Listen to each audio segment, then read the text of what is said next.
पाठ 11 जादुई कमीज। एक राजा था। वह बड़ा आलसी था। राजकाज में उसका दिल नहीं लगता था। उसे कोई बीमारी ना थी, लेकिन फिर भी उसे लगता था कि वह बीमार है। शाही डॉक्टर उसका इलाज करने के लिए पहुंचे। डॉक्टर ने राजा को कहा। आप तो भले चंगे हैं। यह सुनकर राजा को बहुत गुस्सा आया। राजा ने मंत्री को हुक्म दिया कि इसे शाही डॉक्टर के पद से हटा दिया जाए। इसे कोई ज्ञान नहीं है। यह मुफ्त का वेतन लेता है। मंत्री ने एक और डॉक्टर को बुलाया। लोग बहुत दूर दूर से उससे इलाज करवाने आते थे। उसने भी कहा कि राजा को कोई रोग नहीं है, वे भले चंगे हैं। यह सुनकर राजा को गुस्सा आ गया। उसने उस डॉक्टर को अपने राज्य से बाहर निकल जाने का हुक्म सुना दिया। राजा की बीमारी का समाचार दूर दूर तक फैल गया। एक दिन एक साधु राजा के महल के बाहर आ खड़ा हुआ। उसने घोषणा की कि वह राजा की बीमारी का इलाज कर सकता है। राजा के आदेश पर उस साधु को उस कमरे में लाया गया जहां राजा बिस्तर पर पड़ा था। साधु ने कुछ देर राजा की नब्ज देखी और फिर बोला। राजा जी, सबसे पहले तो आप एक काम कीजिए कि अपने कमरे की सारी खिड़कियों पर से पर्दे हटवा दीजिए। राजा ने संकेत किया और नौकरों ने तुरंत ही सारे पर्दे हटा दिए। साधु ने पूछा। राजन, खिड़कियों से आती रोशनी आपको बुरी तो नहीं लग रही? राजा ने कहा कि नहीं, अच्छी लग रही है। साधु बोला। महाराज, इसका अर्थ है कि मेरी दवाई आप पर असर करेगी। फिर उसने अपनी झोली में से एक पुड़िया निकालकर राजा को दी और कहा कि इसे जल के साथ निगल लो। राजा ने ऐसा ही किया। साधु अगले दिन फिर आया। राजा को दवा की पुड़िया दी और बोला। महाराज, मैंने आपकी बीमारी की चर्चा अपने गुरुजी से की थी। गुरुजी ने कहा है कि यह बीमारी बड़ी विचित्र है और इसका एक ही इलाज है। आपको एक उपाय करना होगा।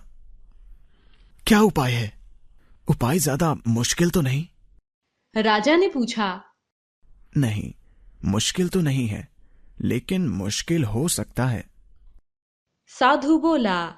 उसने बताया कि राजा को एक रात ऐसे व्यक्ति की कमीज पहनकर सोना होगा जिसे कोई दुख ना हो और जो हमेशा खुश रहता हो, लेकिन वह व्यक्ति इस राज्य में ही रहता हो। यह तो कोई मुश्किल काम नहीं है। राजा ने कहा। राजा ने तुरंत अपने मंत्री को बुलाया। जब राजा ने उसे अपनी कमीज लाने के लिए कहा तो वह सोच में पड़ गया। कारण पता चलने पर बोला। महाराज, माफ कीजिए, आपकी तबीयत ठीक नहीं है। मैं तो इस बात से ही बड़ा दुखी हूं। ओह, बात तो आपकी ठीक है। महाराज ने मंत्री की बात से सहमति जताई। महल में कोई भी व्यक्ति खुश ना था। अगर कोई खुश था भी तो वह मुसीबत में नहीं फंसना चाहता था। सब ने चापलूसी करते हुए यही कहा कि वे राजा जी की बीमारी के कारण बहुत दुखी हैं। साधु अगले दिन फिर आया। उसने पूछा तो राजा ने कहा कि उसकी बताई हुई जादुई कमीज महल में या उसके मंत्री, दरबारियों या कर्मचारियों में से तो किसी के पास नहीं है। साधु ने कहा। चलो, फिर इसकी तलाश अपने राज्य में की जाए। लेकिन राजन, आपको एक बात का विशेष ध्यान रखना होगा। जादुई कमीज की तलाश में अपने विश्वास पात्र कर्मचारियों को ही भेजना, जो सच्ची बात कहने की हिम्मत रखते हो। राजा ने अपने विश्वास पात्रों को बुलाया। साधु ने उन्हें समझाया कि उन्हें जो जादुई कमीज ढूंढ कर लानी है वह किसके पास मिलेगी। साधु ने यह भी समझाया कि उन्हें हर रोज आकर राजा जी को सारी बात सच सच बतानी है। यदि उन्होंने झूठ बोला तो उन्हें लकवा हो जाएगा। राजा के विश्वास पात्र 10 टोलियों में महल से निकल पड़े। राजा ने साधु से निवेदन किया कि वह तब तक महल में ही रुका रहे जब तक जादुई कमीज मिल नहीं जाती। साधु ने राजा की बात मान ली, पर उसने कहा कि राजा जी, अच्छा होगा कि आप अपने कमरे की खिड़कियां भी खुलवा दें। राजा ने ऐसा ही किया। ताजी हवा कमरे में आई तो राजा को अच्छा लगा। उसे लगा कि वह ठीक हो जाएगा। राजा के विश्वास पात्रों की टोलियां सारे राज्य में फैल गईं। वे लोगों से बात करते, लोग बताते कि वे कितने दुखी हैं। अगर वे सचमुच खुश होते तो राजा के लिए अपनी कमीज ही क्या, कुछ भी दे देते। जब ये बातें राजा तक पहुंची तो वह बहुत दुखी हो गया। साधु ने उसे समझाया कि लोग दुखी भले ही हैं, पर वे आपको प्यार करते हैं। राजा को लगा कि उसे जल्दी से जल्दी ठीक हो जाना चाहिए ताकि जनता का दुख दूर हो सके। उसने साधु को अपने मन की बात बताई। साधु बोला, महाराज, यह समझिए कि आप पर दवाई का पूरा असर हो गया है। बस आज कल में जादुई कमीज मिल जाएगी, फिर आपकी तबीयत भी ठीक हो जाएगी और जनता के दुख दर्द मिट जाएंगे। राजा उसी समय बिस्तर छोड़कर खड़ा हो गया।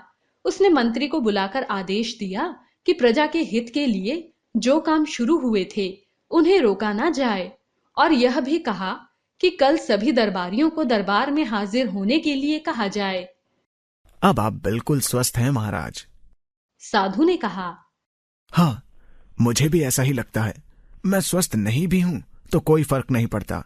मेरे राज्य में मेरी जनता दुखी हो तो मैं आराम से बिस्तर पर पड़ा नहीं रह सकता। मुझे अपना काम करना ही होगा। अब मेरे राज्य में कोई दुखी नहीं रहेगा। फिर देखता हूं मुझे जादुई कमीज कैसे नहीं मिलती। महाराज, अब आपको किसी दूसरे की कमीज की जरूरत नहीं। साधु ने कहा। क्यों? राजा ने हैरानी से पूछा। अब आपकी अपनी कमीज ही जादुई कमीज है। साधु ने कहा। साधु की बात सुनकर राजा खिलखिलाकर हंस पड़ा। साधु ने हंसते हंसते कहा, देखा महाराज, अब आप सचमुच खुश हैं। जनता की भलाई की बात सोचने पर ही आपको इतनी खुशी मिली है। जब आप दिन रात जनता की भलाई में जुटे रहेंगे तो आपको कितनी खुशी होगी। राजा को साधु की बात समझ में आ गई।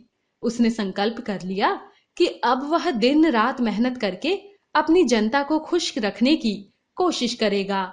ऐसा सोचते ही राजा को लगा कि उसकी सारी बीमारी चली गई।